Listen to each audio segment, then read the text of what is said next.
आशा करता हूं आप सब बहुत अच्छे होंगे। मेरा नाम है सिद्धांत अग्निहोत्री। स्टडी ग्लोस पे आपका बहुत बहुत स्वागत है। दोस्तों बस एक सेकंड लगेगा, चैनल को सब्सक्राइब कर दें, बस मेरी इतनी आपसे विनती रहेगी। ये आंसू हम सब ने देखे, पहलगांव हमला हुआ। मेरे जो मन से वो तस्वीर नहीं जा रही थी जब वो 9 साल का बच्चा अपने पिता को आंख दे रहा था, अंतिम संस्कार कर रहा था। वो एक बहुत ही डिस्टर्बिंग तस्वीर थी। पत्नी के सामने पति को मारा, सिंदूर उजाड़ा, हमारे बहुओं का सिंदूर उजाड़ा। वो भारत की बेटियां थी, भारत के हर एक परिवार पर यह हमला था। हमने अपनों को खोया, यह दर्द था। मोदी को बता देना। तो मोदी जी ने ऑपरेशन सिंदूर नाम रखा इस पूरे मिशन का। और उसके बाद हमारी आर्म्ड फोर्सेज ने इन्होंने हमारा सिंदूर मिटा, हमारी बेटियों का सिंदूर मिटाया, इनकी जमीनें मिटा दी हमने, इनकी नस्लें मिटा दी। ये जैश मार दिया इसके परिवार को, ऐसा कहा जा रहा है मसूद अजहर के परिवार को मार दिया गया, शायद ये भी मर गया है। अभी देखिए रिपोर्ट्स कंफर्म नहीं है, बट ये खबर चल रही है कि मसूद अजहर के परिवार को मार दिया गया है। मैंने कहा ना, इनकी नस्लें मिटा देंगे, ये फसल ही नहीं उगा पाएंगे। और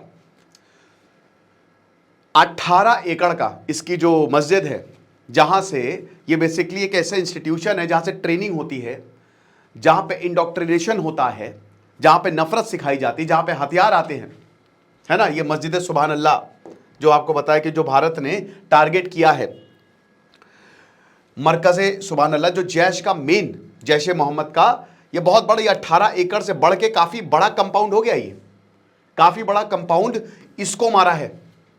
उसके बाद दोस्तों ये नाला कैंप, सवाई नाला कैंप, ये जो कैंप है, और ये मरकज़ तैयबा कैंप है। मरकज़ तैयबा का जो कैंप है ना, मुरीदके में 10 करोड़ रुपए ओसामा बिन लादेन ने दिए थे 2000 के बाद। और यहां से अजमल कसाब, डेविड हेडली सब ट्रेन होके गए थे। ये वाला जो कैंप है, ये वाला जो कैंप है, जो पिछले साल सोनमर्ग में हमला हुआ, गुलमर्ग में जो हमला हुआ, और अभी जो पहलगांव में हमला हुआ ना, वो यहीं से हुआ। ये 13 किलोमीटर दूर है। ये जितने भी आपको मुजफ्फराबाद में कैंप्स मिल रहे हैं, ये बॉर्डर से सिर्फ 13, 20, 30 किलोमीटर के पैरामीटर पे हैं ये सब के सब। 30 किलोमीटर, समझ रहे हैं आप, बगल में ही है। तो यहां से ये सब ट्रेन होके आते हैं, और ये मेन है हमला हुआ। और ये जो सुभान अल्लाह बहावलपुर में है ना, ये मरकज़ सुभान अल्लाह, ये है जैश का ठिकाना, ये यहां पे रहता भी है। और देखिए बहावलपुर, आपको बता दूं, हम एक बार थोड़ा मसूद अजहर की कहानी देख लेते हैं। कौन है मसूद अजहर? ये मसूद अजहर भारत के लिए मोस्ट वांटेड टेररिस्ट है।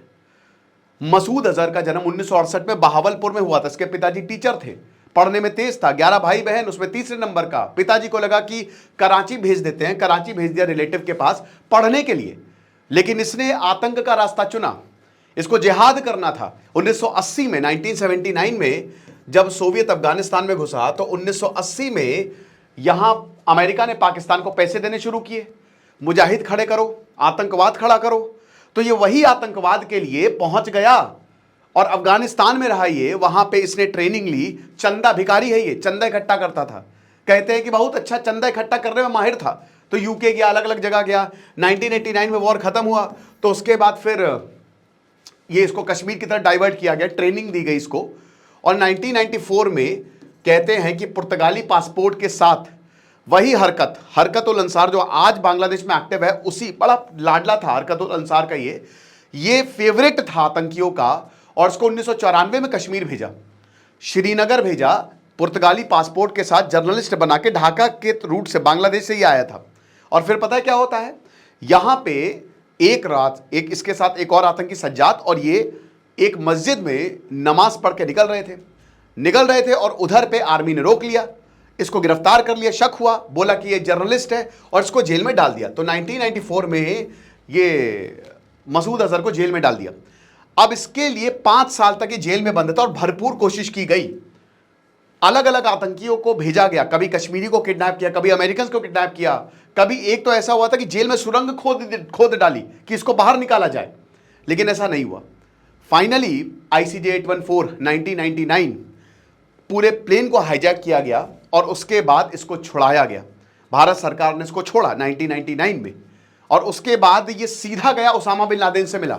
ओसामा बिन लादेन से मिला, 1 महीने तक अफगानिस्तान में रहा, वहां मौज की, और फिर इसने कराची, जो कराची है ना पाकिस्तान का शहर, वहां पे 1000 हथियारबंद लोगों को लेकर गया और बोला कि मैं एक नई ऑर्गेनाइजेशन का नींव रख रहा हूं, उसका नाम है जैश ए मोहम्मद। एक मस्जिद में इसने बोला। तो यहां से जैश ए मोहम्मद आया और 2001 में बनाने के तुरंत बाद इसने जम्मू एंड कश्मीर की असेंबली पे हमला किया, इसने इंडिया के पार्लियामेंट पर हमला किया, और अभी तक 2006 में भी ये शामिल था जो मुंबई में टेरर अटैक्स हुए, 26/11 में भी इसके इनपुट्स थे, फिर पुलवामा हमला जो हुआ, उरी अटैक्स, सब में ये शामिल था, पहलगांव में भी ये शामिल था। अब एक कोऑर्डिनेटेड अटैक कर रहा है। इतना ज्यादा इसने खून बहाया है, 30 से ज्यादा हमले इसने किए हुए हैं। तो ये जो जैश के ठिकाने हैं ना, इस बार इंडियन आर्मी ने बोला, देखो पहले पाकिस्तान को दामाद बना के हम रखते थे, है ना। 2003 से ये परवेज मुशर्रफ ये बोल रहे हैं, मनमोहन सिंह का कहना था कि खाली एलओसी तो ऑपरेशनल रहेगी। परवेज मुशर्रफ और मनमोहन सिंह तो बस उन्होंने साइन कर लिया था, ये एलओसी का पूरा हिसाब किताब की एलओसी ऑपरेशनल रहेगी। अच्छा हुआ मनमोहन सिंह ने नहीं किया, क्योंकि आखिरी वक्त पे हमारी सिक्योरिटी फोर्सेस ने बोला था कि सर बहुत बड़ी गलती कर रहे हैं आप क्या कर रहे हैं, आप एलओसी को ऑपरेशनल रखेंगे, मतलब खाली नाम की एलओसी, उधर से लोग आएंगे, आतंकी भी आएंगे। 2003 से लेकर 2008 के बीच में दोस्तों इधर पाकिस्तान के आर्टिस्ट, क्रिकेट प्लेयर्स और मैच चल रहे हैं और सारे गामा में सिंगर गा रहे हैं। 17 आतंकी हमले हुए थे भारत में, जो दामाद बना के रखा था ना पाकिस्तान को, अब उनकी औकात में खाई हम लोग ने। और बताता हूं कि उस समय बोला था मनमोहन सिंह को सिक्योरिटी फोर्सेज ने, सिक्योरिटी एजेंसी से, RNAW, आप मत करिए ऐसा, इससे पाकिस्तान का क्लेम लेजिटिमाइज हो जाएगा कि हां ठीक है, ये जो कश्मीर है इसमें हमारा लेजिटिमेट की क्लेम है। और यही सेम परवेज मुशर्रफ को पाकिस्तान के आर्मी ने बोला। बहुत हुआ यार, ये नहीं, ये काम बहुत पहले कर देना चाहिए था, बहुत पहले कर देना चाहिए था ये काम। मैं नाम नहीं लूंगा, आप सर्च करिएगा, लेकिन 1960 में यह तक प्रस्ताव रखा गया था कि कश्मीर कुछ एरिया ले ले। ये जो पूंछ वाला एरिया है इसको देने की बात चल रही थी कि घाटी में कुछ एरिया ले लीजिए, स्टेटस को मेंटेन करिए। लेकिन पाकिस्तान के जुल्फिकार अली भुट्टो कह रहे थे नहीं, हमको तो पूरा कश्मीर चाहिए, घाटी चाहिए। अगर उसी समय स्ट्राइक कर दी होती ना तो आज ये हालत नहीं होती, उसी समय पीओके पर ले लिया होता, आज ये हालत नहीं होती।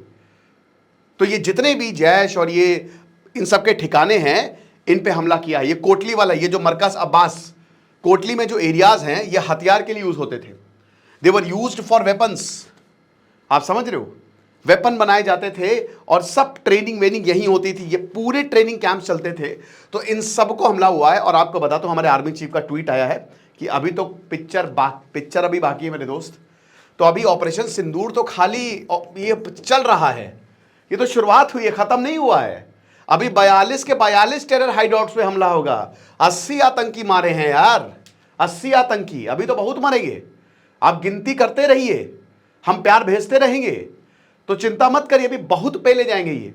और आपको बताता हूं कि जो ये पाकिस्तान अभी क्लेम कर रहा है, अभी ख्वाजा आसिफ जो है पहले बहुत धमकी दे रहा था, शहबाज शरीफ ने बोला ये एक्ट ऑफ वॉर है ना, चोचू जैसे मुंह से अपने एक्ट ऑफ वॉर कह रहा था ना कि वॉर है, हमारा सेल्फ, हम हमला करेंगे। अभी पता क्या बोल रहा है, हम स्ट्राइक ही नहीं करेंगे।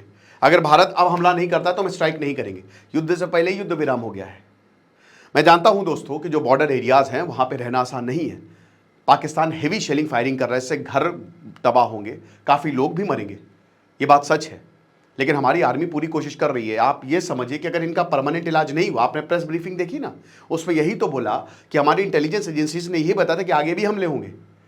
तो एक बार स्टेबिलिटी लानी ही पड़ेगी, वंस एंड फॉर ऑल, इनको मारना ही पड़ेगा, खत्म करना ही पड़ेगा। तो कहा जा रहा है कि मसूद अजहर का पूरा परिवार मारा गया है इसमें, इस हमले में।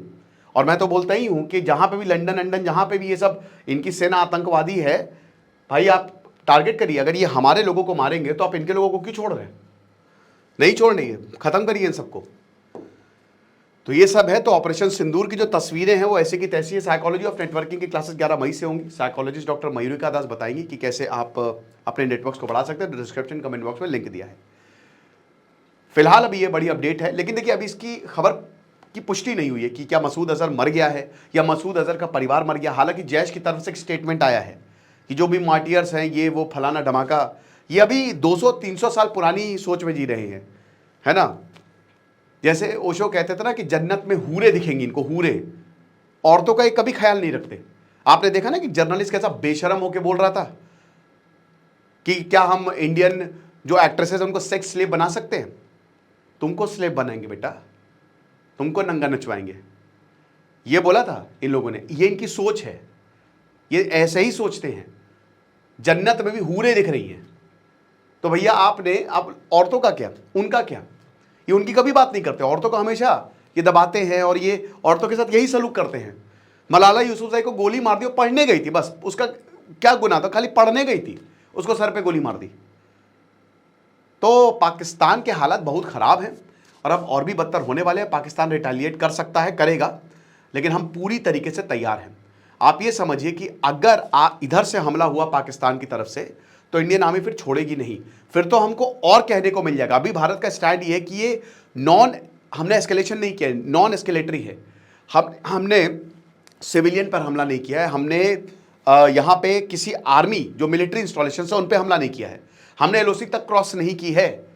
ये स्ट्रैटेजिक है।